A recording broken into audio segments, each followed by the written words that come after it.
শুনা অ' ভাত খাহি আহ। অ' ভাত আকৌ কেনেকৈ গৈছো।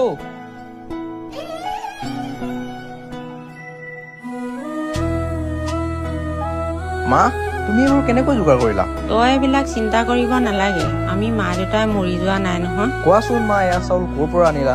এই নয়নহঁতৰ ঘৰৰ পৰা আনিছো। ধানৰ ছিজনত কাম কৰি দিম বুলি কৈছো। ময়ো কিবা কাম কৰিম, মোকো অলপ ওলাই যাব দিয়া মা। দেউতাইতো দিনে ৰাতিয়ে কষ্ট কৰিয়ে আছে আৰু ময়ো আছোৱে নহয়। তই মুঠতে পঢ়ি শুনি ডাঙৰ মানুহ হ।